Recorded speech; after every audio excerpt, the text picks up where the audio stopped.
stands above them all in the NFL. Amazon is no longer Seattle's largest employer. That's according to a new report from the Seattle Times. The title now belongs to the University of Washington. And just a note, C.O.W. is a self-sustaining service of the university. C.O.W. reporter Monica Nicholsberg joins us now to discuss what Amazon's shrinking headcount in its hometown means for the local economy. Monica, thanks for joining us. Always good to be here with you, Kim. So how many people does Amazon employ here now in Seattle? Amazon confirmed today that they have just shy of 50,000 employees here in Seattle. That's down from a peak of about 60,000 in 2020. This isn't a huge surprise. Amazon has been saying for years that it's shifting its future growth to the east side. And as part of that, Amazon now considers the broader Puget Sound region to be its HQ1, not just Seattle. Yeah, interesting. So how many Amazon employees are there in Bellevue? About 15,000. So that's still a fraction of Seattle, but it's growing a lot. City of Bellevue reports show that Amazon has more than quadrupled its headcount there in the past 5 years. Wow. So what is driving the shift to the east side? A few things. First, politics play a big role. Amazon has been at odds with the Seattle City Council for years over a variety of taxes that target big businesses in the city. And the east side, on the other hand, likes to pitch itself as more business-friendly. The thing you often hear is Bellevue is open for business. And then, of course, there's the layoffs. Amazon has laid off thousands of workers in the past few years in this region, so its overall headcount is shrinking. Amazon's total employment in Washington state actually declined for the first time in company history last year. Yeah, a real turning point. So what would the consequences for this shift in jobs mean for Seattle? Well, it could have a big effect on the tax base. So 5 years ago, Seattle passed a payroll tax called Jumpstart. The goal was to tax the biggest companies in the city to fund affordable housing. Amazon is Jumpstart's biggest taxpayer. And initially, the tax brought in more money than the city expected, so the mayor was able to use that money to plug other budget holes. But now there are already signs of the revenue from that tax kind of flattening out as companies like Amazon reduce their employee base in the city. Yeah, and I know that Amazon has been letting go of some of its office space in Seattle recently. What kind of impact is that having? Yeah, so Amazon has moved out of more than 1 million square feet of office space in Seattle in the past 5 years. That's based on reporting from the Puget Sound Business Journal. And that's causing cooling in the overall commercial real estate market downtown. Office vacancies are at an all-time high right now. So this feels like this is adding even more to economic uncertainty here in Seattle. Are you seeing any silver lining to Amazon slowing its growth in the city of Seattle? Well, it's possible that Amazon's shrinking headcount could release some of the pressure in the housing market. I mean, theoretically, it would mean fewer people moving to Seattle for those high-paying tech jobs and competing for housing. KUOW's Monica Nicholsberg keeps a close eye on the economy. Monica, thank you so much for your reporting on this today. Thanks for having me. Canada. We should move to Canada. When the bell rings, classes are in, and there's an expectation of safety. Increasingly, teachers say it isn't so. It's the first thing you think of when you wake up in the morning. It's the last thing you think of when you go to bed at night.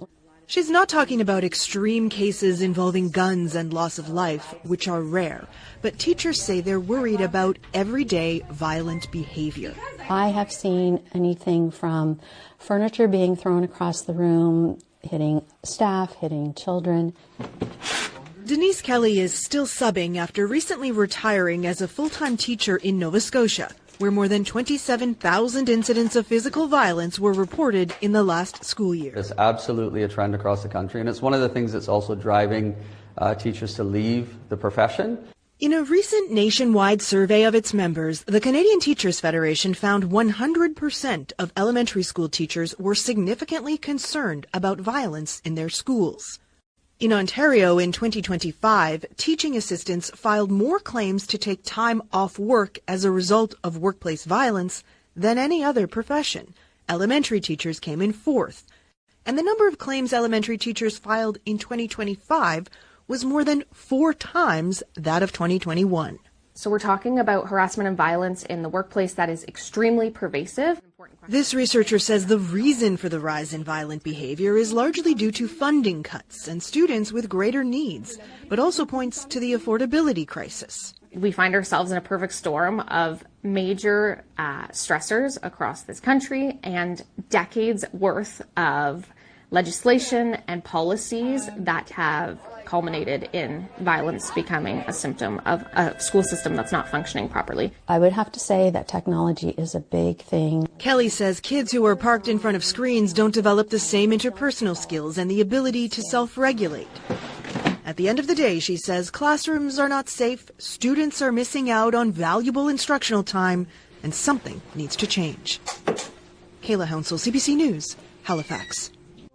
Dating in the nation's capital has always been difficult, but people who work for the federal government now face a new obstacle, being recorded by undercover activists. Some of those cases are making their way to court, where judges must decide what counts as free speech. NPR's Carrie Johnson reports. Brandon Wright was fresh off a brutal divorce when he joined a dating app in Washington, D.C. A woman who called herself Heidi caught his attention right away. The very first thing she asked me when she connected, she said, "So you're like the James Bond of IT?" Actually, Wright was a rank-and-file tech worker at the Department of Homeland Security, a public servant for 8 years. Eventually, he met Heidi for dinner. And as things went on, as we continued to sip cocktails, she kept steering the conversation back to politics. And that's not weird in D.C. That's, in fact, talking politics is called a date in Washington, D.C. Heidi excused herself, and when she came back, Wright says she moved her phone camera in a way that faced him. She sat down and immediately began asking me about, "So is there anything else you want to tell me about your political views?" And at that moment, my body started going, something's wrong. Something was wrong. Wright was on tape saying Kristi Noem, President Trump's nominee to lead the Homeland Security Department, was not a smart person. He added that cabinet secretaries set priorities, but they don't personally tell employees what to do. A week later, the threats began. I got people sending me texts with geolocation of my ex-wife's house, where my children spent half of their time, threatening me, saying things like, "I hope you can talk to Kristi Noem as well as you can talk to a honeypot." The activist James O'Keefe, known for undercover stunts, had posted a recording of Wright's date, part of a series he calls Dating the Deep State. That video's been viewed more than 2.5 million times. Wright's boss put him on administrative leave and then fired him. DHS didn't respond for a request for comment about the firing. Now Wright's suing the DHS for violating his rights to free speech and due process. His lawyer's Mark Zaid. You still have First Amendment rights when you work for the government. You can still have your own private opinions. You can have your own private beliefs. Zaid's been closely following these kinds of undercover operations that mostly target mid-level federal workers and contractors. Few of those men have sued, mostly because Zaid thinks they haven't been able to find lawyers. We want this practice to stop. It's unfair. It's slimy, sleazy. James O'Keefe shows no sign of stopping. He recently posted more undercover videos that feature people who work at the Secret Service and the FBI. His lawyer, Benjamin Barr, says O'Keefe and the women working with him are reporters. I think James consistently refers to himself as a muckraker and in that proud tradition, sort of an activist journalist. I see him as an independent journalist. Barr says the videos he's seen show bureaucrats trying to pump the brakes on President Trump's policies or to block his agenda.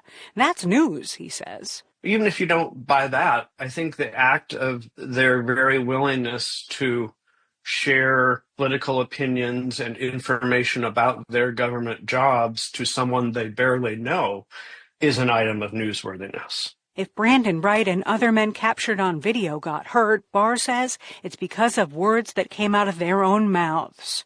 The men ensnared in these honeypot stings are testing lots of different legal theories. Sometimes they argue the women who do the recording committed fraud. Aaron Turr's director of public advocacy for the free speech group known as FIRE. He doesn't think that fraud argument will fly in court. Now, fraud in the legal sense means lying to obtain money, property, or something of tangible value from the person you're deceiving. Tur reckons that doesn't quite fit what James O'Keefe and the women working with him are up to. The First Amendment strongly protects gathering and publishing information on issues of public concern, and what's legal may not be moral or ethical. But Tur says investigative journalism sometimes involves deception. Consider it the jungle, he says. Now, imagine Upton Sinclair said during his job interview, so my goal here is to investigate and write an expose about unfair labor practices and unsanitary conditions at your meatpacking plant. Right? That wouldn't have gone over so well. As for Brandon Wright, he's trying to move on. One bright spot, he's now engaged. O'Keefe didn't respond to requests for comment. Barr, his lawyer, says he's too busy pursuing other exposés, some of which involve older men meeting with younger women. James has joked, if you're 40 or 50 and a 9 or a 10 who's 20 years old shows up at an event and is interested in you, she's probably with James O'Keefe. Carrie Johnson, NPR News. Everybody must say what you gotta. Everybody must say what you got to. Come on, say what. All black people must say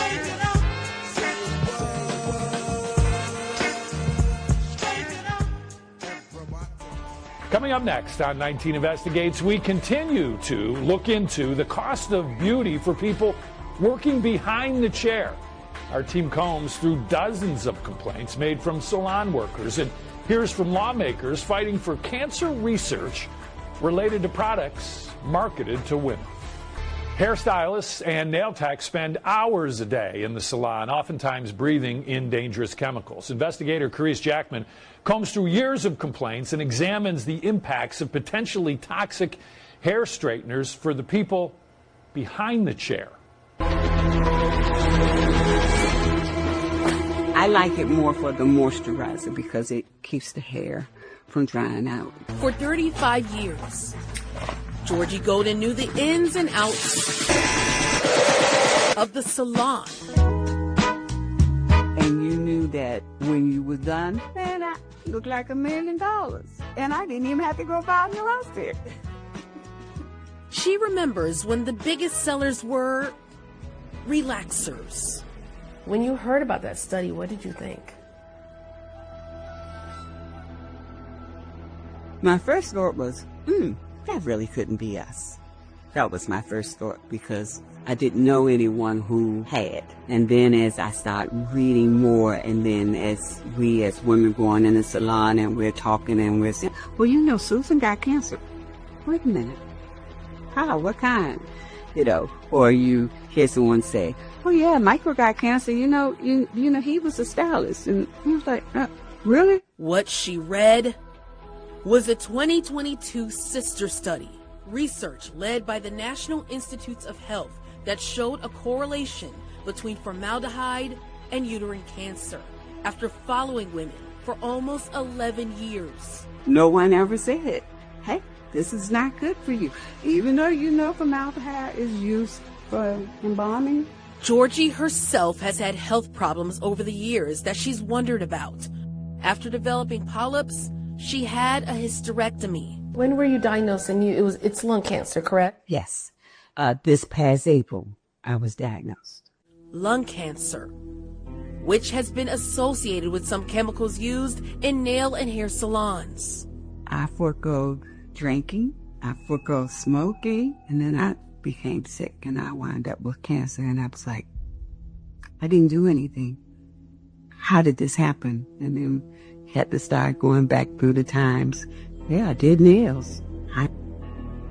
Formaldehyde was right there. Our national investigative team wanted to examine how hairstylists and employees in hair salons are impacted by the chemicals they're breathing in. We asked the Occupational Safety and Health Administration, or OSHA, for a copy of all complaints submitted to the agency about formaldehyde dangers affecting hair salon owners and workers over the past 5 years. We received 40 complaints from across the country and noticed a pattern coast to coast. Several owners and employees complained about the lack of ventilation within their salons. Some expressing concerns about not having safety data sheets about those chemicals. Concerns Georgie says even the inspectors that visited her salon didn't pick up on. And never once did an inspector say, what we're breathing in is toxic. Not once. One OSHA hazard alert showed it investigated a series of Brazilian blowout products, finding some were listed as formaldehyde-free. But on-site testing showed they indeed found formaldehyde in the air. These chemicals in these hair relaxers have proven to be dangerous. Congresswoman Shontel Brown and some other lawmakers are not only calling on the FDA to ban chemical hair products like formaldehyde, but are also pushing for additional legislation to study uterine cancer and other illnesses related to chemical hair straighteners. We want people to be able to beautify themselves without worrying about if this is going to give me any adverse health effects. On a state level, California, Washington, and Maryland have banned or restricted formaldehyde in cosmetics. We have women in every state, right? We make up 51% of the population, so this shouldn't be a controversial thing, but we definitely, given the number of people who are impacted by it, should have more resources put into researching this. Back at home, Georgie is retired and doing her best to stay healthy. We as women of color, we want to have the image that they have said we should have. And as they said, beauty costs. And we are paying the cost for that beauty. Health experts say if you have any concerns as a hair salon owner and hairstylist, you can report your concerns to OSHA. The number is 1-800-321-OSHA. A text out of context is a pretext. This matter must be put in some kind of historical perspective. Surely we must know that racism is the cancer of the American soul. Last year, WBEZ and the Sun-Times surveyed 20 top arts, culture, and humanities nonprofits. We wanted to see what progress they've made to diversify their staff and boards. This comes after the 2020 murder of George Floyd sparked a year of activism and reflection. And since our previous reporting, 3 additional arts organizations have agreed to share their data. Sun-Times reporter Erica Thompson sat down with WBEZ's Lisa Labas to fill us in. Remind us a little bit about last year's survey. Did you find that diversity of these staffs reflected the demographics of the city? They really don't, but they are making minor increases in the share of diverse people on their board and staffs. And so it's important to note that people of color make up more than 2/3 of Chicago's population, according to the 2024 American Community Survey. And the organizations don't quite match that, even though they're taking steps to fill those gaps. One thing that we did find is that though Latinos make up roughly 30% of Chicago's population, their presence on the boards of these organizations is very low or non-existent. However, when it comes to programming, all of the organizations have said that they've expanded their offerings that really reflect the city. Now, I know that additional organizations recently agreed to share data with you. Which ones were they? Yeah, so it was the Joffrey Ballet, Chicago Architecture Center, and the Goodman Theater. What reason did these 3 groups give for not initially participating in the survey? So the Chicago Architecture Center said that it couldn't meet the deadline. We did give the organizations about 4 weeks to complete the survey. The Goodman Theater said it didn't immediately see our requests to complete the survey. And the Joffrey Ballet initially declined without reason, but their director later told me it wasn't because they were trying to hide anything. They had to prioritize other surveys. But we found that many organizations voiced concerns about sharing diversity, equity, and inclusion data because of the federal funding cuts to the arts. They might be targeted. That's what they were worried about? Yes. Oh, gotcha. Okay, so what did their data show? Yeah, so for the most part, all three organizations did report minor increases in the diversity on their boards and their staffs. A standout was the Chicago Architecture Center. They actually have the most diverse board among all survey respondents so far. People of color account for more than half its members. And when it comes to full-time staff, they've doubled the number of Black employees and added multiple Latino employees. The Goodman Theater also reported increases in the share of people of color on their staffs and their board. The Joffrey Ballet did report a minor decrease in its share of people of color on its full-time staff, but the director told us that the pace of diversifying staff has slowed in part because many employees have remained in their roles for years. But it's not all about the data. All of the organizations have taken steps to expand their diverse programming. There are panels that have been hosted by the Chicago Architecture Center that teach residents how to repurpose buildings in their neighborhoods. The Joffrey Ballet put on this really cool program, Matters of the Heart, featuring works by female choreographers of color. And then also the Goodman Theater has been putting on diverse productions like Fat Ham, which is Hamlet reimagined in the Deep South. But then they've expanded their free workshops for teens. And the Joffrey also has a fellowship program that helps them identify and develop diverse candidates for future positions. Let me say something that gets to the very crux of the matter, and this may be offensive for some to hear who are not on the side that we're on. White people, we have been the problem for 400 years. Say that again. Let me say it one more time for those of you who didn't hear me. White people, we have been the problem for 400 years! No, you're FedEx. You're looking at a viral TikTok video of a woman using a racial slur as she confronts a FedEx driver in Chula Vista. ABC 10 News reporter Michael Chen sat down with the driver, who says he was fired soon after posting that video. FedEx driver Doug Ahmed was about halfway through his route when he pulled into this apartment complex in Chula Vista. When he heard a woman yelling at him from around the corner, he pulled out his phone and started recording. Here's the information right here. There's a number on the back. The video, shot in October, begins with Ahmed telling the woman if she wants to complain about his speed in the complex. All the information is on the truck. Ahmed, who maintains he wasn't speeding, says moments later, this exchange. I got hit by a trash truck. Okay, that ain't my problem. Not a trash truck. No, you're FedEx. Ahmed, who is African American, says the woman who appeared to be Hispanic called him a racial slur. Ahmed, who says he also started cursing. Well, I don't know either. Okay. Says the woman called him the same racial slur several more times. Ahmed says this video shows the woman trying to block his exit with a car, forcing him to squeeze around her and leave. Because we haven't been able to locate the woman for a comment, we've blurred her face. As this is all playing out, what's going through your mind? Really, really surprised that it was happening. The 7 years that I've been at FedEx, that was my first time being called that on the job. Months later, Ahmed decided to post the video on TikTok. Never feels good to be called that, especially when you're simply existing, working. The post, also shared on Instagram, quickly went viral, receiving nearly 400,000 views in the past 2 weeks. Several days after he posted the video, Ahmed was fired by a FedEx contractor. To post a video and get fired after is just like a double slap in the face. In his termination letter, FedEx pointed out the video contained the company name and truck, both violations of policy. Ahmed says the policy should be looked at on a case-by-case basis, calling the firing unfair. Do you regret posting that video? Yes and no. I regret posting it simply for the employment purposes. I don't regret it because it does bring awareness. Michael Chen, ABC 10 News.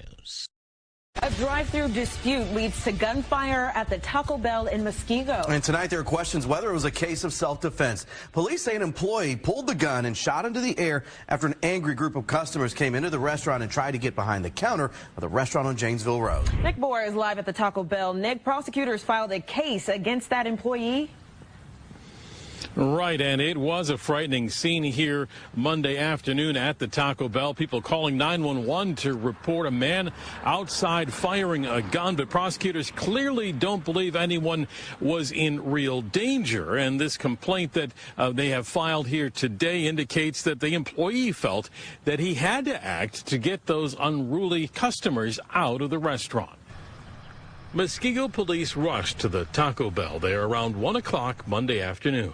All I hear is screaming. On their way, the reports got even more troubling, with shots fired. Wearing a dark Taco Bell shirt and was shooting. He did shoot 2 to 3 rounds. When they arrived, police didn't find any victims. Rather, the story of Taco Bell employees fighting back after 2 dissatisfied customers attacked them.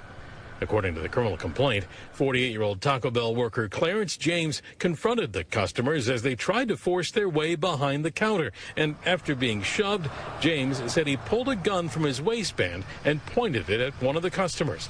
That's when they took off, with James firing a few shots into the air outside for good measure. State of Wisconsin versus Clarence James. What landed James in jail was carrying a concealed weapon because his CCW permit expired in December. But prosecutors are not charging him with endangering anyone. James was ordered to be released from jail without bail ahead of his next court appearance, telling him to get his CCW permit updated. If I understand it, they want you to reinstate your CCW, so I guess the state's being pretty clear. They're not prohibiting you from doing so. In fact, they're encouraging you to take care of that paperwork issue. As he left court, James sounded relieved that he wasn't facing more serious charges. Wonderful. Wonderful. And Nick, what did we learn about the customers involved other than they took off when the gun came out? Right. According to police, they were in a Jeep here going through the drive-thru with Illinois plates on that Jeep. But as far as we can tell, though, there's no indication that police were able to track them down and speak to them about their actions here. All right, Nick Bohr live with that update in Muskego. Thank you, Nick. Black brothers and sisters, I will preface by saying I am a vegan now. Plant-based for, close to a decade. Like, right close to when Obeezy left the White House is when I went vegan, a little bit afterwards. So, yeah, it's been close to a decade, so it's been a minute. But that notwithstanding, I was super duper tubby and loved me some Taco Bell. Woo! Man, get you a chalupa. Man, what do you say? Yo quiero Taco Bell. Man, get on it. Remember they had the, never mind. So, all that to say, I have not had no Taco Bell in a minute, but I've eaten there a bunch.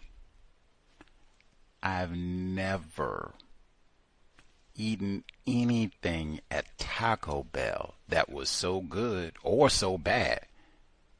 We got to have a brawl in the drive-thru. Whoa. Much less, we didn't even get the shots fired. Brawl at the whoa. Where is my hot sauce? I mean, I can't even imagine. They got McDonald's down the road. I just get the refund and deuces. Depending on the city where you live, they might even have another Taco Bell right down the road. So hope isn't even lost. Woo, man. Context of White Supremacy. The worthless Negro from Virginia, although I will say, worthless, I am not to that point where it's going to be brawl in the drive-thru. Like, man, I have done some ignorant things in life, even today, but man, brawl in the drive-thru? Come on. Today's date, Thursday, March 5, 2026. So I have been told. Our weekly broadcast, Neutralizing Workplace Racism. If you have had to fight off unruly customers in the drive-thru because you messed up their taco, Supreme, forgot the sour cream, they'll kill you. You leave out that sour cream. Or any other workplace difficulties, really. If you work the drive-thru, ain't no melees. no bloodshed. It's a safe experience for all parties. You get all of your checks on time or direct deposit. Guess you get your pay stub on time. It is accurate. You don't have no shootouts. Police don't have to be called to your workplace. Apparently this week, just you are in a safe work environment. The students don't sling furniture across the room and try and kill you or other folks. Police don't, as I said, don't have to be on the premises every other day. You leave in the morning, 10 toes, 10 fingers. You get back in the evening, I still got 10 and 10. That is seeming more and more like that might be, hey, wow, how did you accomplish that? Where do you work at? Because they were shooting over at mine. That's a wide variety of folks. The Taco Bell, the CDC, the school. They were shooting. I just want to get someplace where it's safe. They don't do no shooting. They don't sling no furniture. Just you work your job and whew. Apparently it's seeming more and more like, hey, that might be the thing to share. Like, man, I found a job that is safe. They don't even call me Negro where I got to jump in the vehicle and flee. If you figured out how to maintain a safe work environment, for sure, let us know. The number 720-716-7300.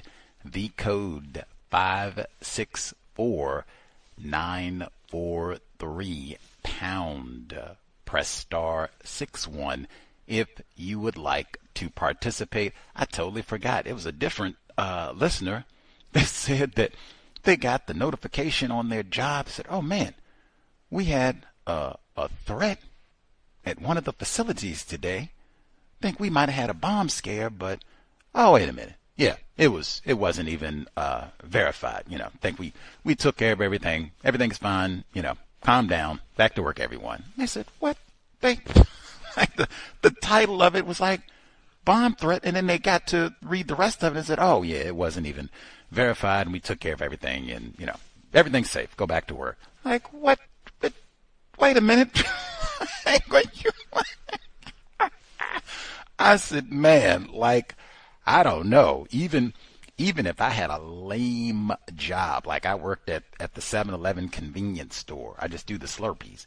Even if they got a bomb threat there, and it turned out, oh, it was a hoax, you know, little Johnny down the street, they didn't have school today, he was bored, he was just messing around. Like, even then,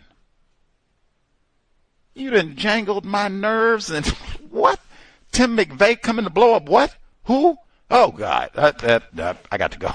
Like, man. Woo. Just the what? A bomb? Even much less if you're a younger person or whatever, but any age, like, do what?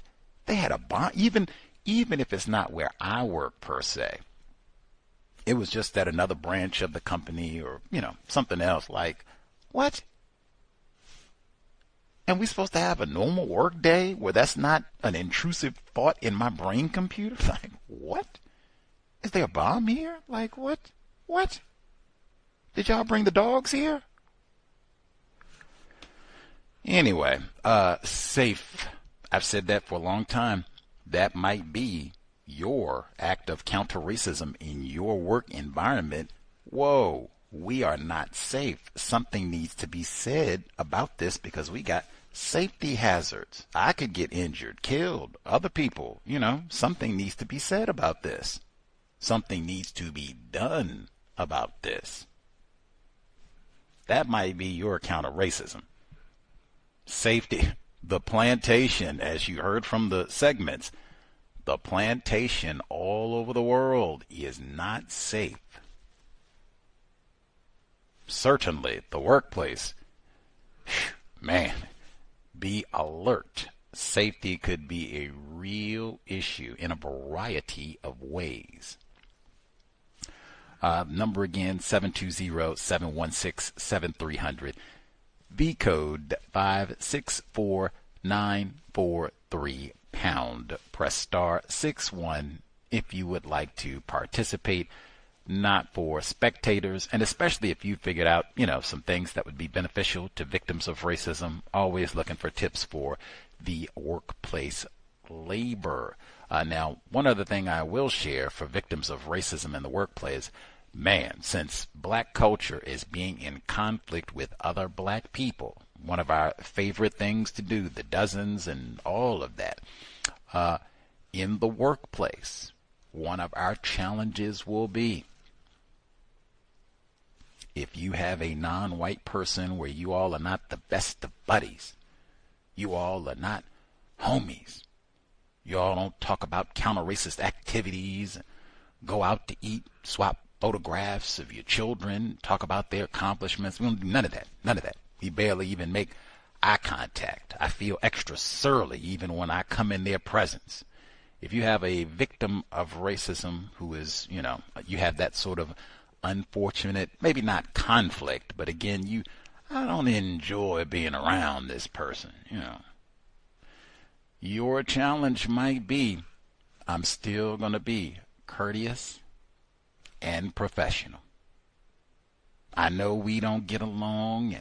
That's not my favorite person. And if I was going to do some name calling, boy, Leroy, you're going to be at the top of the list. But in the workplace, professional, courteous, even with the other black people, not our favorites, not our friends, not our homies. I'm not saying you got to love on them. I'm not saying you got to buy them dinner. I'm not saying you got to hug them and bring them over for dinner. Just workplace courtesy, professionalism. I think that is, because there's an absence of just those minimums in so many workplaces that alone just, we don't have to be best friends, and we're not. But I'm still going to be courteous and professional. Even had a Cow's listener say I got in that sort of arrangement with a victim of racism where we are not best of buddies, but still going to be courteous and professional. In fact, they even had vehicle difficulties, and I gave them a lift. Bravo. Black self-respect, because you might have to chit-chat for a little bit, and that's going that literally going the extra mile, plural even. Bravo. Bravo. Minimizing conflict and even still being helpful to other victims of racism in the workplace. Bravo. Bravo. To the audio segments that we heard, my beloved Seattle, they said Amazon is no longer the top employer in the city. And they talked about some of the reasoning why, and then moving to the outskirts, Bellevue and other locations. They said Seattle's not very business friendly to some, and they gave the reasons. I can tell you, downtown Seattle, like Pine, where the Seahawks parade was, that area from like 2000, before the Rona, before 2020, that area compared to like any time 2021 forward, oh man, like whoa. They said from 2020, they said we think it'll take like 5 years for the downtown area to recover. And it was not like it was cool downtown prior to all that, but like whoo, the amount, because they were doing all that remote work, and then they had the George Floyd protests and all that rioting downtown at the same time, and they had a shutdown here for COVID for a little while. It wiped downtown out because they were doing remote work. Even Amazon and big employers like that here, lots of the white people here, they were doing remote work, so nobody was downtown. It was a total ghost town in downtown Seattle, where the parade was, for like 2 years, maybe even a little bit more. Like, oh my God, it was just, you know, when you watch the old movies and you see like the tumbleweed going through, you could walk through in the middle of the day, like one that let it be later in the afternoon, like, oh man, mess around and go like 2:30, close to it'll be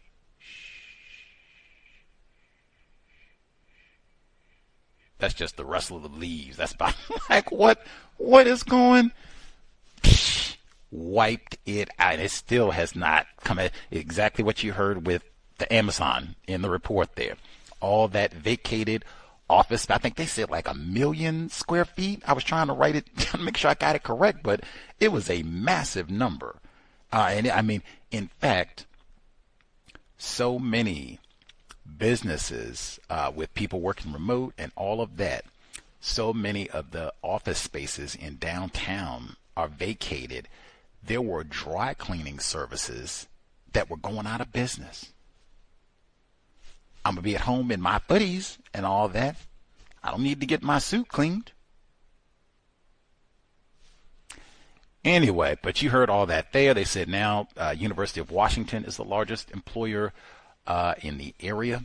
And they talked even about some of the ramifications, like what are we going to do? We got all this vacant office space. And even for us locally, they were saying that they had all these, maybe that's a part of the Seattle not being business friendly, where they had these tax initiatives and it brought in a lot of money at first. And now they're moving out and that tax income is dropping. So now what? They'll do with other programs and what have you. And if other, businesses follow suit, say, yeah, we don't want to. And businesses have griped and complained about being in downtown Seattle for even before the Rona, because they got all the drug addicts and such. They have all the permissive drug laws because there's lots of white people here. So they have lots of that. And we will have to see how that unfolds. But yes, Amazon bailing. And then they said going to Bellevue, which is right down the road. Lots, even more white people there. Let's see. The report about the teachers in Canada, they said that they're leaving not because of school shootings, but just because of violence in the schools in general. Well, if that's the case north of the border, they just convicted old Colt 45 Gray, his dad, Colin, days ago, beginning of the week. They just convicted him, got another one of them white parents for allowing their son of a gun to go out there and shoot up the whole school and kill the whole town. Man, is the same thing happening here in the U.S., south of the border? Is that happening? Where they said, man, y'all done let Reb and Dale run wild in the school for 25 years. I'm good. Y'all can't get this problem. You got Officer Slam and all the rest of it. I'm good. Is that happening here too? Like folks just saying, I'm done with all this. And then we got to fight over masks and all the rest of it. It's not safe. I mean, basically that's what they're saying. It's unsafe. I'm out of here. Why? And not even school shooting. They just said violence in general, slinging chairs and furniture and all the rest of it. I'm done. Wow. What? I don't even, is that food related? Is that COVID related? Is that white genetic annihilation? Is that a confluence of variables? Again, is the same thing happening here in the U.S.? Because, I mean, we have more school shootings than anywhere in the world, unless I've been misinformed. And then on top of all the other violence and what have you, even sometimes the school officers, resource officers, as they call them, even sometimes they contribute to it. So is that happening here too? That would be something else to consider if I was going to have children. Like, Jesus Christ, the teachers don't even feel safe being at the school. Whew, okay. And for sure, that would be something to think about if I'm going to be a black educator, because they often will stick the few Negro teachers that they do allow to get that piece of paper, they will stick you in the worst teaching environment. Pew, pew, pew, pew, pew. Let's see. oh my God, when they started giving the data on the reports, they said the elementary teachers for reports of the violence and attacks, they came in fourth. I said, whoa, elementary teachers? That's like 8, 7. They're having that many problems with violence from very, very small children? Wow. Are they observing similar trends here in the U.S.? That would be something to consider before going in the classroom. Like, man, this is going to be out and out warfare. Bay Area mom was telling us they had to wear like body armor and such because one of the clients was biting people and all the rest. Like, dang, is that like a widespread thing? This is not like a one-off anomaly type thing. This is widespread. What you going to look forward to in school? Going to elementary school with a 7-year arm. And I think she was talking about elementary school children like the same age. Like, dang, is that what it is now? Oh, that would impact if I wanted to be a teacher or even a teacher's aide. They said they had a high number of reports about violence in the schools too. So, ugh. Unpleasant at a minimum. I don't even have children. The report about the so-called sting operations where they send, and I've seen even some that they were not talking about, where they will send people like into a college or university because they get federal funding too. They'll send them to one of these public institutions and be like, so what's your school's DEI policy? And they'll go to, like they said, they'll go and not talk to the president. They'll go and talk to like the secretary or something. She's like, what? I don't know. You know, they say whatever they say, and then they'll go and just keep asking, well, is there a way, that you can get a black student hired? And it might be a black person or non-white person who's asking these questions, right? And so the person that they're talking to will be like, oh, I don't know. You want to get Leroy in the school? Oh, yeah. Now you can't say, DEI, but maybe we can do something to help try and get Leroy. Like they're trying to, give out information or whatever. They're like, see, they're subverting the policy and blah, blah, blah. I've seen reports like that where people have got fired or, all kinds of things. I can only say, I've said for years, always speak as though everything that you say is being recorded. It's going to be a transcript. It's going to be on YouTube, TikTok for like the next 150 years. That's one. So anything that you say, boop. 2, I would not be in the business. They said, even when you're on a job, that you still have freedom of speech and that you still are entitled to your private opinion, so-called, on the job. In a system of white supremacy racism, Gus T says, poo on that. I do not know of any jobs where they hire a non-white person victim of white supremacy to give you 5 minutes or 30 seconds to give your private opinion on X subject matter. I'm just not aware of that. I haven't seen where Leroy, Lakeisha, they get a raise, benefits, extra week of vacation, big office, none of the above for sharing their private opinions on anything. Do you? And even that gets back, sound like you'd have to make statements to get out and make private opinions. And just, this is what I think about blah, blah, blah. You can be back in the statement lane. Minimize statements. Unless I'm talking, this is exact policy from the job and boom, boom, boom, boom. This is what it is in the workplace. This is not my private opinion. I'm just giving you straight facts about the job unless I've been misinformed. Minimize all the statements and personal opinions and my beliefs and politics and what do you think? None of that. And if you have a job where you work at a college or there's been conflict about, it might be DEI or anything, who President Trump hired, Kristi Noem or whatever it is, I would ask, what are we supposed to say if someone asks us about the DEI policy? What are we supposed to say?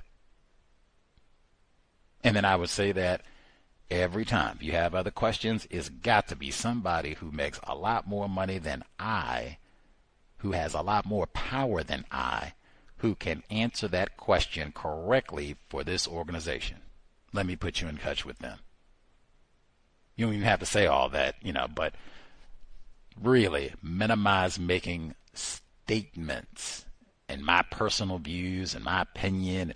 What do you think about who Trump, hired? Or what do you think about who Trump fired? And why am I discussing any of this in the workplace with anybody, even if it's somebody who works there, not a total stranger?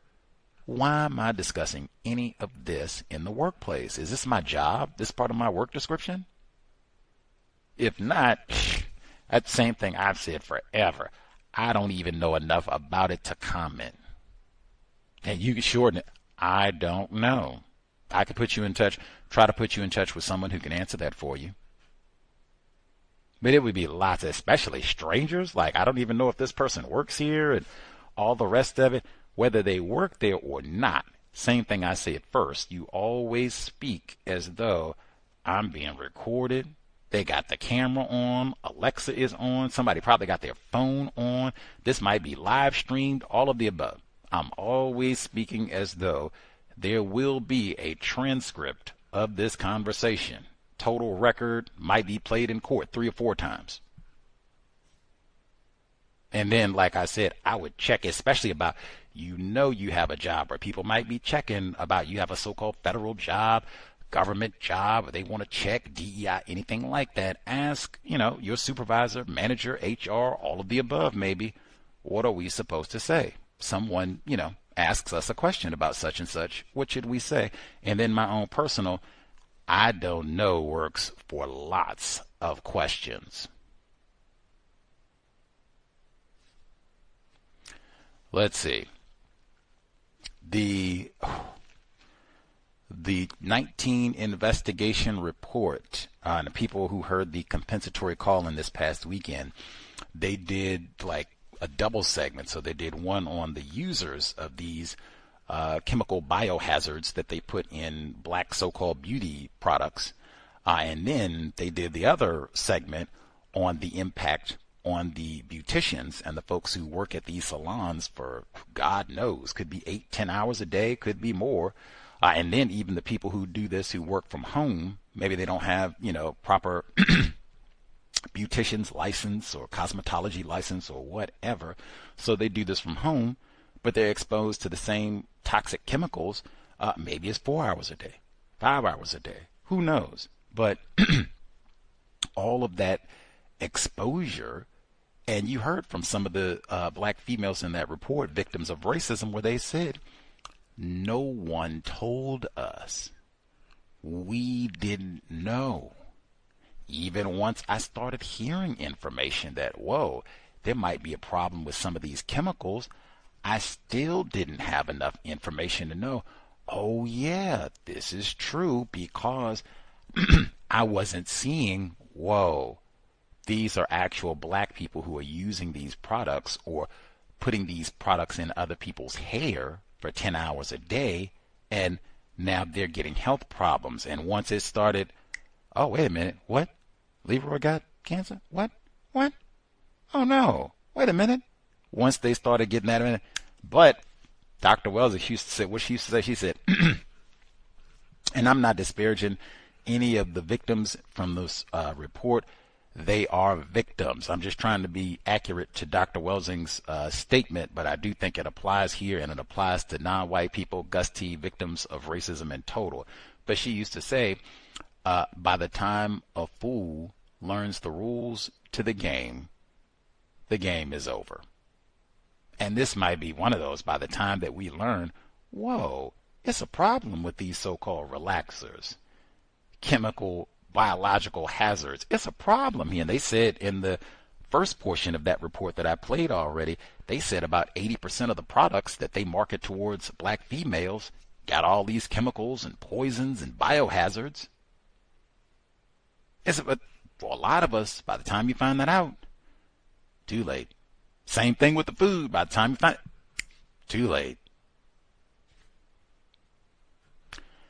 Ask lots of safety. I keep saying that, safety. Asking lots of questions about your work environment and these chemicals, especially if you go to school. Ask questions. Read the ingredients. If you don't know what to ask, what is this? Is formaldehyde supposed to be in this? Why is it in this? Ask questions. And that would even be something to think about for any work environment, because so many of them are toxic. If it's not formaldehyde, it's but they got the asbestos in the building where you got to work in, or they got lead in the pipes. And ask questions. Be very alert and mindful about your safety, because they stuff us black people in so many of these type of work environments that are repugnant and poor for your health. And they'll stick you in a salon like that with zero ventilation, so it's not even going to be possible to try and flush out all of the chemicals that we've sprayed all over everybody. Let's see. The report from Chicago, late Jesse Jackson, they were talking about trying to get access to information so they could see many of the arts organizations in Chicago. Do their staff numbers reflect the racial demographics of the city? And they started talking about the difficulty that they had in getting access, just getting the companies to fill out these surveys. And they got some of the reasoning they got for some of the different organizations, some of them saying, hey, President Trump might take our funding if we get out talking, bragging about how many Negroes and dark people we got hired on our staff, or what our DI program and commitments are. So all of that, I guess, valid, maybe. And then they get the numbers. I found the language that they chose important. And even, I would say, the language concealed more than it revealed. When they started getting into the details, and they said that the people of color, they said they had minor increases in diversity when they got additional numbers and people filled out their survey. Minor increases in diversity for the staff. What does that mean? Does that mean they got more gay staff? Does that mean they got more neurodiverse staff? Does that mean they got more racially ambiguous staff? Does that mean they got more females? Does that mean they got more black staff? We didn't get any disaggregation of what does that mean. We had minor increases in diversity, and even minor, is that one? What does that mean? They said, and when they said for people of color, that's another one. Same thing I said. Is that black people? Is that racially ambiguous people? Asian people? Obama? Non-white people with one parent? What are we talking about? They said they doubled the number of black employees. Maybe that's a lot. And the same thing I just said. So did we go from 1 to 2? Did we go to 2 to 4? Now, if we went from 5,000 to 10,000, maybe that's something to celebrate. But at minimum, I would know, how happy should I be that they doubled the number of black employees? This was a 1 to 2, or this was a 5,000 to 10,000. Midpoint, where are we at on the scale of doubling? Let's see. The segment about Mr. Doug Ahmed, privileged black male FedEx driver. We have done bunches, and I mean bunches, of segments on delivery drivers, DoorDash, all of that, where you have to go to someone's home or whatever to drop off a parcel, and incidents just like this, where sometimes it's the person that you're taking the package to where they get rowdy because you dropped it, or you didn't bring it fast enough, or the box was torn, or what, or you had some lip when you went to give it to them, or whatever. One, you cannot be surprised. It is nigh on 2030. Again, not criticizing, blaming in any way Mr. Ahmed, victim of white supremacy, but that's the reason we do this broadcast, Neutralizing Workplace Racism. non-white people should not be surprised, particularly driving a FedEx truck. We had the segment about the black male FedEx driver. They shot at him and chased him for about 15 miles. Maybe you can be surprised about that because that's kind of a lot. But someone calling you a nigger, I mean, that's surprising. I'm a little surprised they put that on the news because that's kind of, dog bites man. Like we don't have nothing else to talk about today. Oh, okay. Let's put it on. They didn't call Mr. Ahmed a Negro. We'll play that one again. I mean, again, not disparaging Mr. Ahmed, but I mean, it's bunches of these. It was DeMonterio Gibson. I think that was the black male's name. Literally, a white father and son shot at his FedEx van. Bullet was rolling around in the truck and chased him after they shot at him for about 15 miles. That just happened. I think that happened within 7 years. So Mr. Ahmed, he was a FedEx employee when that happened. It had an impact on me. I've never worked at FedEx. It's not safe. None of the jobs. So that's pay. Can't be surprised. If anything, I say you should have a code because this has come up so many times. Once it even gets to she's come up and got an attitude and I got the garbage. I don't even know how we got off all into this conversation about the garbage truck tried to hit me before. It's like, what? Was a nigger stole a garbage truck and tried to hit you? I'm back in the cab. I don't know if she was the person he was delivering to or what have you, but package has been delivered. You got the evidence you need to document. Yes, parcel delivered. I didn't steal nothing or rummage through. Boop. Back in the cab. I'm in the truck and I'm out of here. I'm all minimize contact. I don't think in a work capacity or beyond, I do not recommend having long exchanges with race soldiers once they're riled up and in race soldier mode. Nigger this and nigger that, and you don't get over here, and then they got to go back into stories and all of this. And what I've said before, we've had so many of these. I always try to remind non-white people, they are the home team, literally. You are out, and you're not even in your vehicle. You're in Amazon's truck. You're in United States Postal Service truck. You're in a FedEx truck. You don't even have your own vehicle to run out like, oh, wait a minute. I got my pistol in there too. Nope. Dang. They are at home. I can run inside, grab whatever I did, kitchen knife, Glock, my crazy uncle, my crazy neighbors, baseball bat, all of the above. Got to remember that's, hey, out of here. Ain't gonna be no long and ran it. Matter of fact, just that alone. This time it was a white woman. It could be a white man, white child, whatever.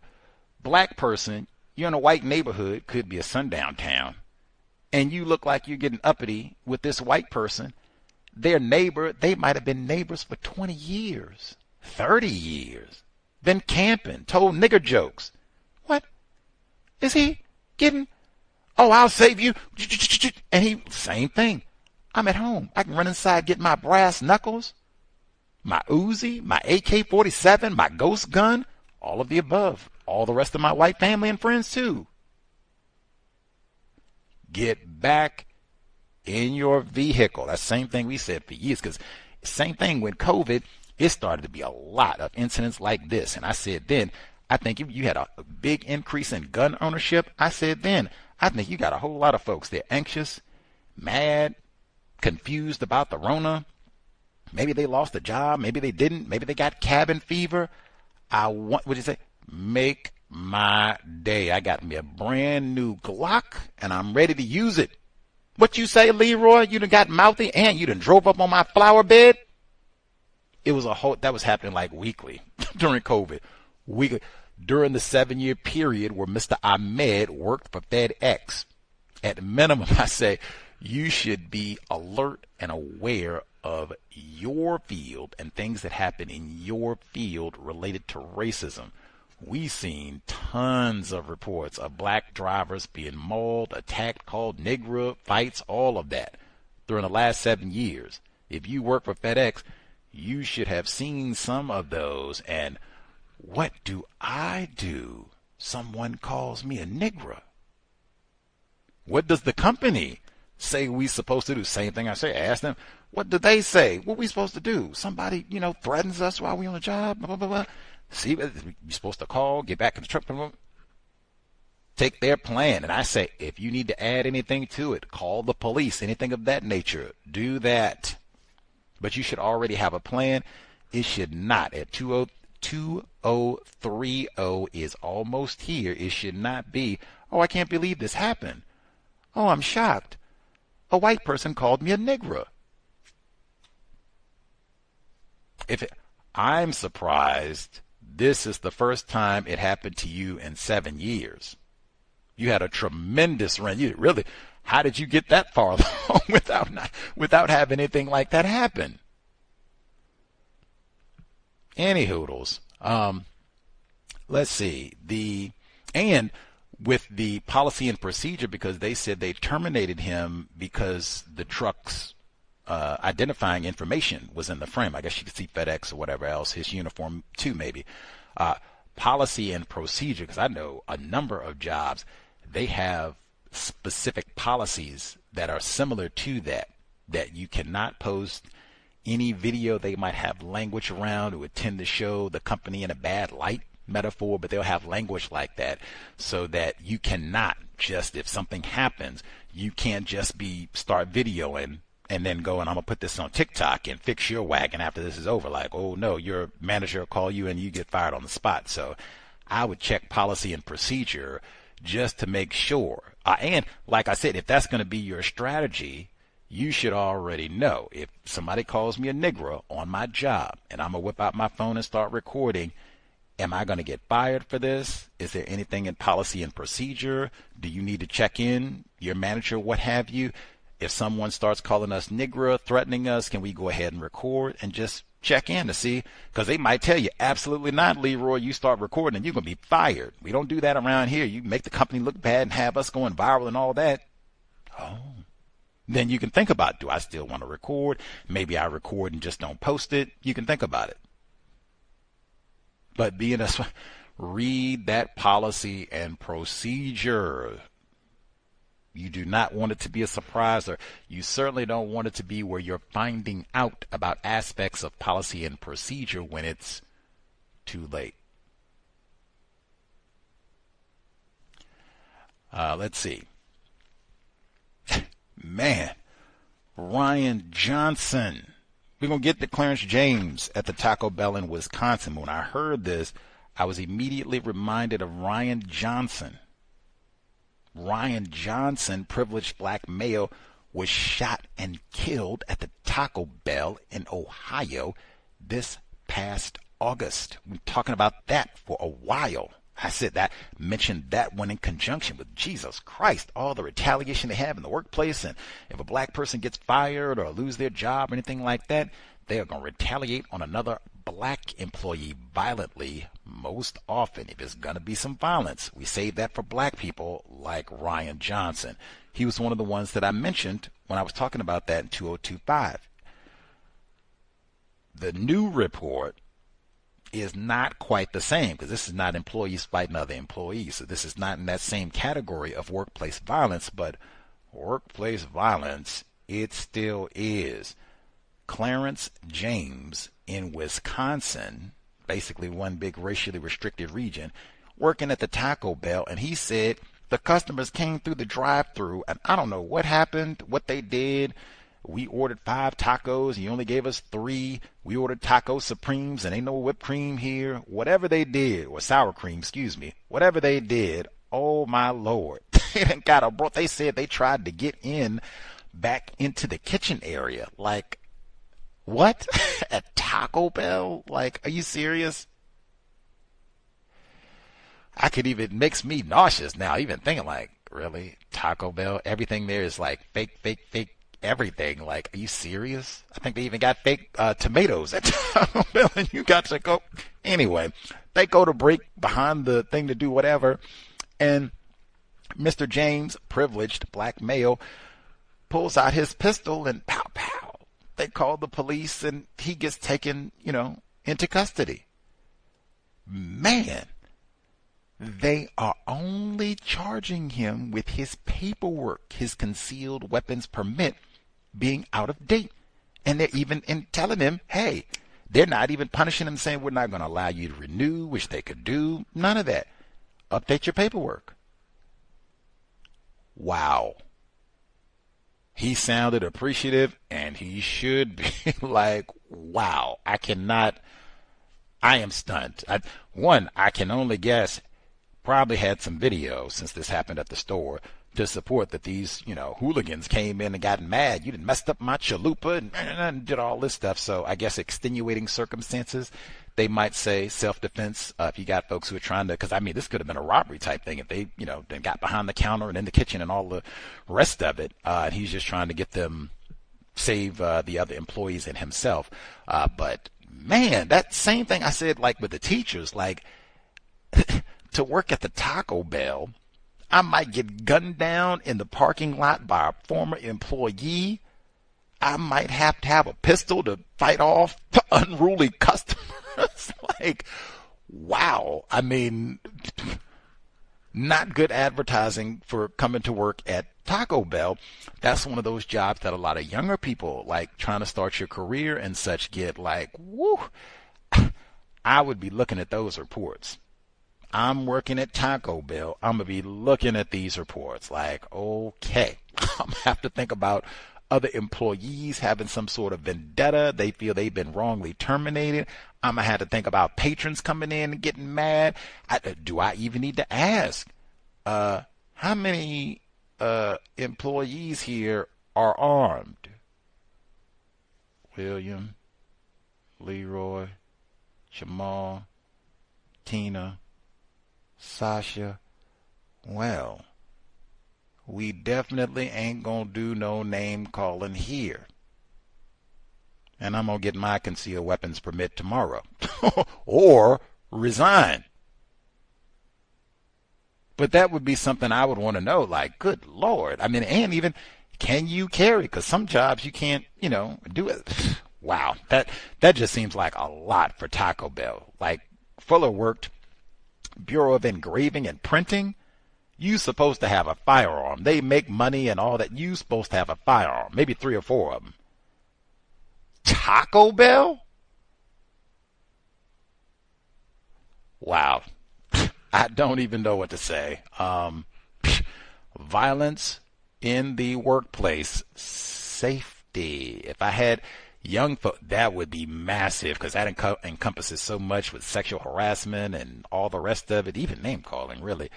Safety in the workplace. That might be your act of counter-racism, to speak up.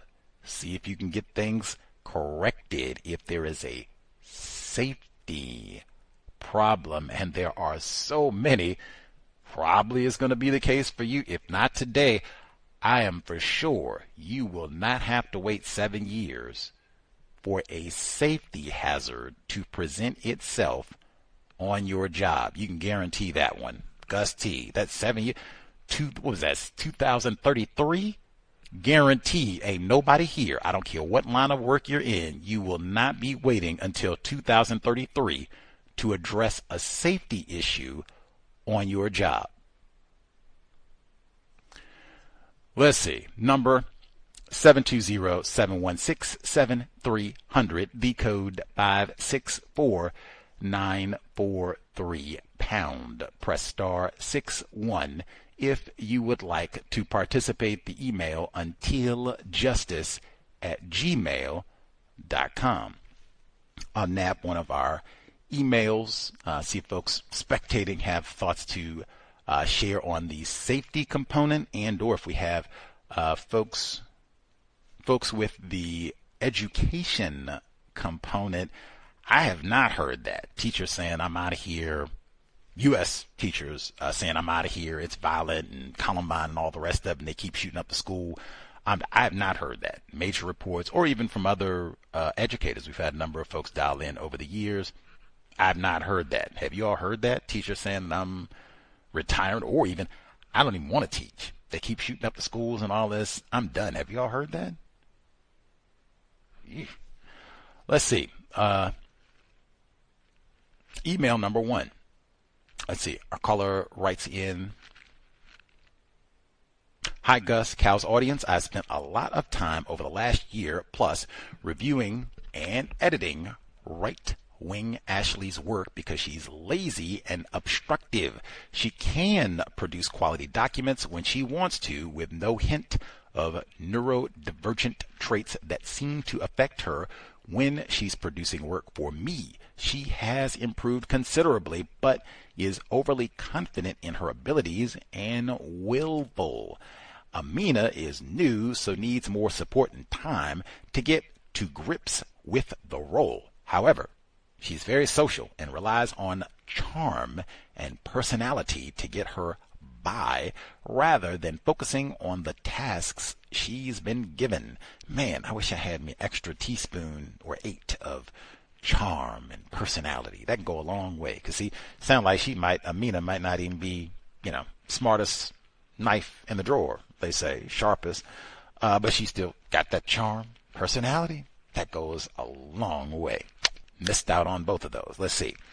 She also has a habit of rushing to produce work without taking time to consider what is being asked of her. Right-wing Ashley made similar mistakes when she first started in post. I put it down to keenness and inexperience.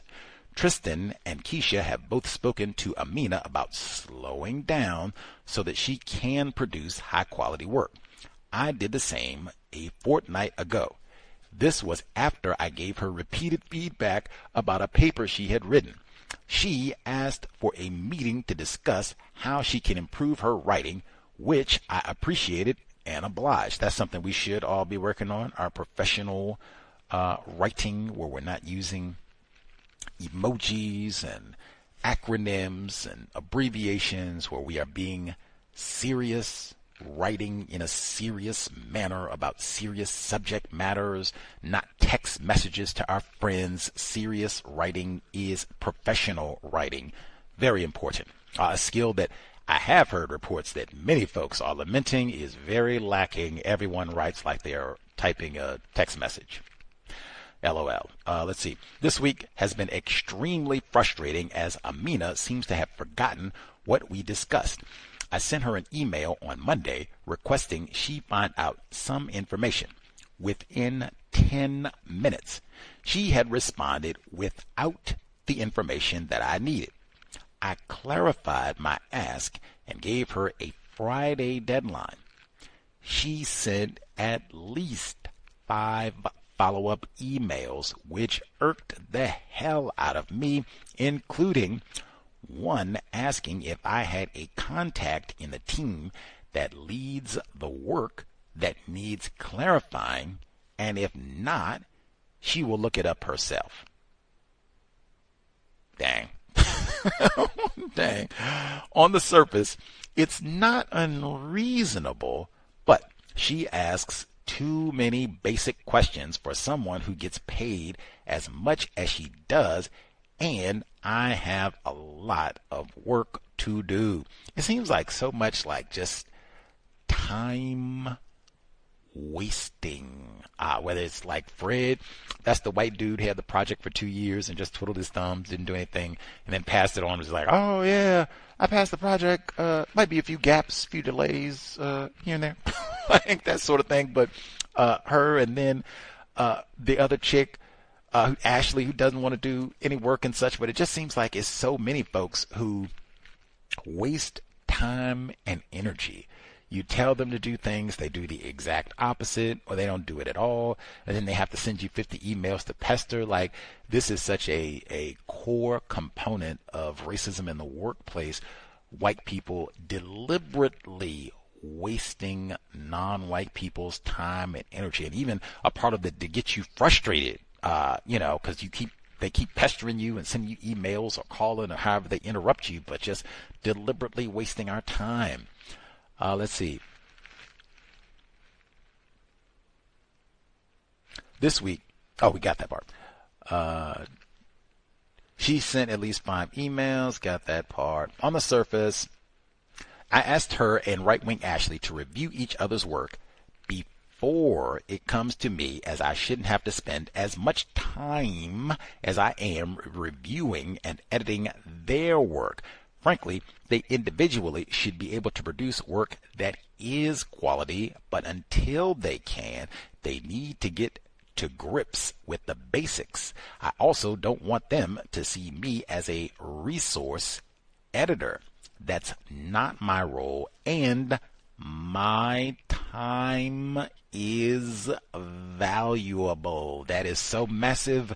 Even, dare I say, that is an act of counter-racism. Like non-white people valuing our time and energy. And no, you all are not just going to cannibalize. That is kind of delectable Negro too. You all are not going to cannibalize my time and energy and, have me basically doing your job and or sending me all these emails where I have to review and triple edit work that you should have been able to do 30 minutes, whatever it is, get this task done and we can move on to something else. And I got to come here and, as they say, hold your hand and walk you through all these mistakes, things you should already know how to do. Wasting time. But that counter-racism. I value my time and energy, and I see to it as best I can. White people especially, and non-white people, do not waste my time and energy. Love it. She continues.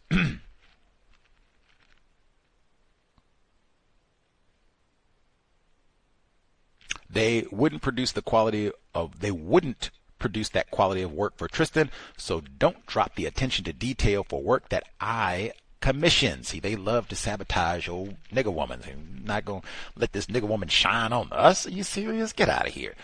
Amina sent me a paper yesterday that had the same phrase repeated 5 times within 3 paragraphs. I had already spoken to her about repetition in documents, so I was irritated. But I kept cool and sent her feedback, pulling out each time the phrase was repeated, as I don't think she understood the problem. I'm just speaking for myself. Generally speaking, like, white people and non-white people are not patient with me about that sort of thing. Like, again, now, I don't have the charm and personality that Amina does, so I guess that, people are less patient automatically. But, man, we done already told you. Stop repeating, mix up your language. You don't get to, get it together. Like, and then you come back and do the same thing? Like, oh my God.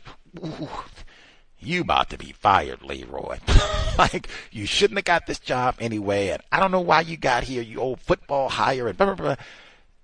Man, good job, though, because, see, they already got the narrative. See, she's an angry black woman. She comes for us. See, she comes down here and yells and curses us out, do all the rest of it. So, good job. Oh, no, stay calm.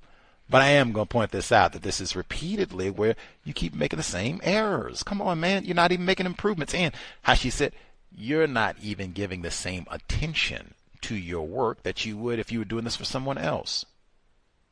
The racism of it all. Right-wing Ashley should have picked up the repetition issue, but she was practicing racism in the form of sabotage towards me and Amina. Yesterday would have been our 3rd team meeting. Both asked me if the day could be changed, as they either had other meetings or training. So I pushed it back to this afternoon.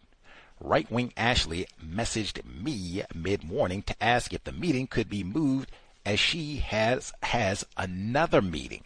This is the 3rd time she's asked to move the meeting. Amina messaged back to say that she was flexible. I messaged them both to say that the work I oversee should not become secondary to other projects they are working on. Right-wing Ashley replied, stating that the work isn't secondary.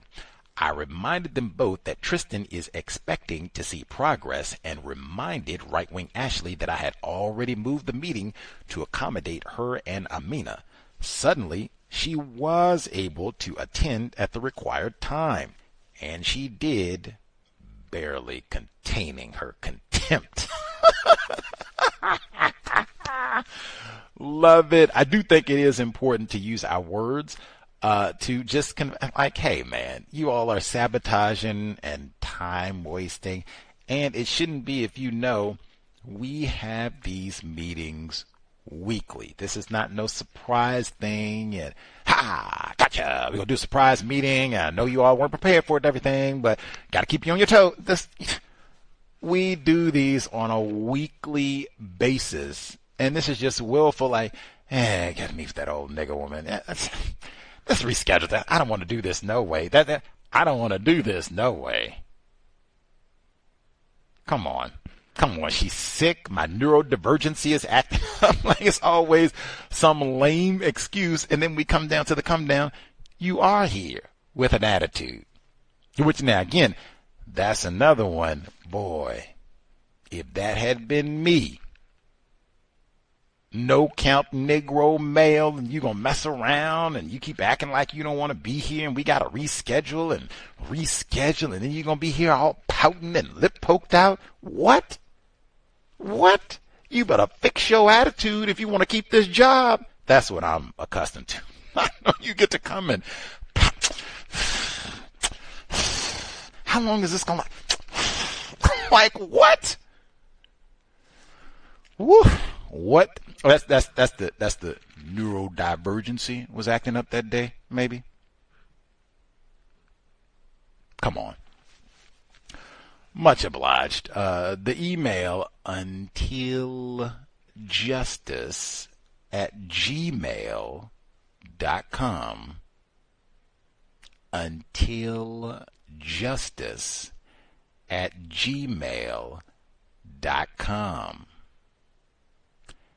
Excellent job keeping your composure. I cannot say that enough. There's so many of these types of situations in the workplace where that's really all it's designed to do, is to get us to get upset. Anger, they've already got that accusation, right? She's angry. She yells at us and loses her temper and come in here and be fussing at all the people she's supposed to be. She doesn't lead us. She stomps out our motivation. See? Already got that narrative. So keeping calm and having other people present. So, no, just providing feedback as I'm paid to do as a manager. Just providing feedback. Hopefully we can make some progress on these projects and not sit around and twiddle our thumbs for 2 years and do nothing. Excellent job. We'll catch the updates and such. The number 720-716-7300. The code 564943 pound. Press star 61 if you would like to participate.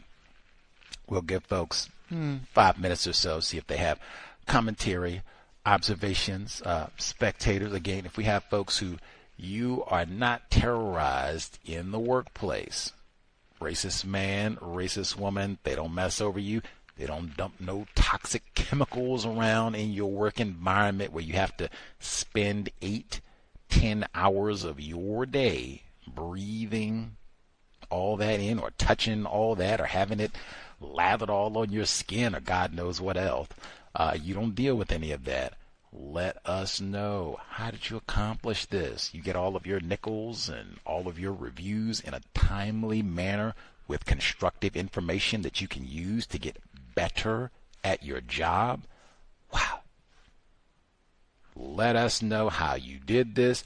Take great notes so that we can, as best we can, mimic exactly the steps that you took in the workplace. Let's see.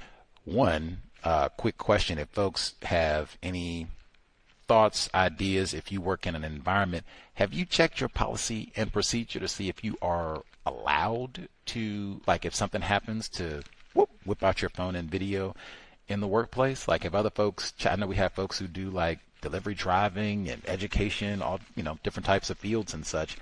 Have folks checked their policy and procedure to see, yes, we are allowed to film? No, we are not allowed to film. Is that something people have, looked at? I know we have people who do their body cameras and all that good stuff in the workplace, but is that something that people have checked? Again, I don't think that's one of those bits of policy that you want to catch like too late. I think that's one that I would rather know at the very beginning of my job. That way you can alter how you function, what your counter-racist code for that job environment is going to be if you know in advance. Now, if I do any recording, they're going to fire me. So maybe I don't want to do that. I want to keep the job as long, until I'm ready to let it go. I don't want them letting go of me. I don't video. So that just impact, how I do my counter-racism code in this environment, knowing that I won't be pulling out the phone or whatever it is to record. But policy and procedure, I cannot say it enough. Apparently, even policy and procedure, because I didn't hear about Mr. James, the Taco Bell employee. They didn't say he was fired, so I don't know. Maybe some jobs you are allowed to carry a firearm. That would definitely be one I would want to know, because like I said, I might want an inventory. How many of the people that we work with are armed? Even just asking them, are you armed? Oh, okay. Man, gotta keep that in mind and keep that in mind. Certain folks, if they get fired, like they let me know, Ted gonna get fired today. Like, Ted? Oh, Ted got a concealed weapon. Like, oh man. Like, ooh, I'm gonna take a long line. I might even take half the day today. I'm gonna go and get out of here, because I don't mess around with Ted. Like, man, wow. I did not know you could be packing at Taco Bell. I never even gave a thought that going to McDonald's or what have you, that the employees are armed. Like, man. Different world. If you young people going to work, any of those fast food type establishments, McDonald's, Taco Bells, anything of that nature, wow, it would be so many conversations with them about all kinds of dangers, safety hazards. Like, wow, if you have young people, nieces, cousins, children, talk to them about the dangers of work, the work environment, period. But man, it seems especially fast food environment, varied, and a lot of them, that might be the type of entry-level job that they get just to make a little bit of money and get some clothes, whatever else. Wow.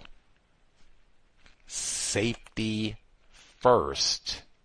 Safety first. Apparently a lot of non-white people, we don't have people in our lives to talk to us about the workplace and how to stay safe and, managing racism on the job. So if you have young people, make sure you talk to them and even let them know, hey, if something happens and you need to talk about your work experience, give me, a call. We can chat it up. You can text, whatever it is. If you live close enough, you can swing by the house or whatever, and we can chat it up. But let them know things are likely to happen.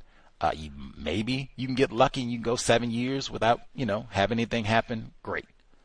That's probably not a realistic expectation, especially for safety. Be alert, be mindful, and be prepared to say something if you have to, because these sort of problems are rampant in a system of white supremacy in the work environment. Rampant. Let's see. We should be here on, Friday, 8 p.m. Eastern, 5 p.m. Pacific, for the Catherine Massey Book Club. This is our third installment, Dr. Colin Anthony Beckles' dissertation, Pan-African Sites of Resistance, talking about the history of black bookstores, the global history of black bookstores. We should be starting tomorrow. So he's starting with black bookstores in the UK, which I don't know. I was not our previous book we read about racism in black bookstores, it was just U.S. focused. So I was not thinking this is going to be like a global study. I am looking forward to hearing, is it going to be the same? Like black people in the UK, they're not allowed to read books either? The same thing. They send the police to go terrorize black bookstores all over the world. Like, man. But we're picking up tomorrow, that part of the dissertation. I don't know if we're going to get to Jamaica. It's UK, Jamaica, U.S. for his study of black bookstores and racism. But tomorrow, picking up in the UK portion of Dr. Beckles' very important work, Racism, Black Bookstores, Reading About Racism. Very important. And then Saturday, we'll be here, compensatory call in 8 p.m. Eastern, 5 p.m. Pacific. We'll pick up on what's gone down the past 7 days on the plantation, so-called conflict in Iran. And they were talking about school shootings here in the U.S. as well. I just said they convicted Colt 45 Gray's white father down in Georgia this week for aiding and abetting his white child and going to shoot up the school not that long ago down in Georgia. But that we'll chat it up on Saturday about all of that, and then we'll be here at the top of the week as well, even some early broadcasts, because we'll have guests from different parts of the world visiting. So stay tuned. We'll give out the forgot the clocks go forward this week, so that'll add a little further tinkering for the early time. We'll have some early broadcasts coming up at the top of the week as well. But yes, I guess get my reminder about that in early. Clocks go forward, unless I have been misinformed. For the people in the U.S., that is not standardized around the world in terms of everybody doesn't move the clocks at the same time. I don't even think everybody participates in daylight savings time, but the clocks do go forward. And unless I've been misinformed, this is the one where the clocks go forward, where it has a health impact. Apparently, people are so sensitive that hour of sleep and moving the clocks forward, there is an increase in traffic accidents. Apparently, they've done studies about this. They show an increase in traffic accidents the day after, that Sunday after they move the clock forward, and there's even still a slight increase 2 days afterwards on that Monday. So I guess go to bed early on Saturday, maybe go to bed early on Sunday as well, and then drive extra cautious over this weekend. Be alert for what's happening on the road, because you might have groggy drivers who are not mindful on the road with you. I guess maybe especially younger drivers and folks who drive, that's your profession. You do the DoorDash or the FedEx or whatever else where you're behind the wheel. Make sure, get your rest this weekend, and then be extra alert as you're out and about on the road, because, man, they did say that, I mean, they have studies on this. This could be bogus, but I've seen these sort of reports for a long time that doesn't have an effect in the autumn when they move the clocks back, but that losing an hour, apparently sleep is really important for people, and losing a whole hour of sleep, man, it can really impact our thought, speech, behavior, emotions. So be alert, especially folks who drive for a profession. All of that said, any folks, thoughts, observations, commentary they want to make sure they get in before we wrap up? Not hanging out if folks are spectating or what have you. Again, if folks are not being terrorized in the workplace, always say, take note, share. Hopefully we can duplicate some of your workplace comforts at least a little bit, so that we're not being terrorized and frightened to even be on the job, thinking that there's going to be an outbreak of violence. We're going to get jumped in the drive-through lane or whatever else. Any hoodles, hit the blog, racism-notes.blogspot.com. PayPal button in the top right corner beneath PayPal. You'll see the links for Cash App, PayPal, Venmo, as well as the links for the Amazon wish list. on Amazon. It's listed under Gus T. Renegade. Much obliged for all the folks who have invested for 17 years, hopefully worthy of your time and energy. We will be back in about 24 hours or so for the Catherine Massey Book Club. Much obliged, folks, tuning in. Hopefully worthy of your Thursday evening. Sobriety would be best under conditions of white supremacy. We need high-functioning brain computers to solve the problem, and being courteous to other victims in the workplace, even other victims we are not friends with. We do not enjoy their company. Even then, just being courteous. I didn't say you got to bring them a sandwich, get them a birthday present.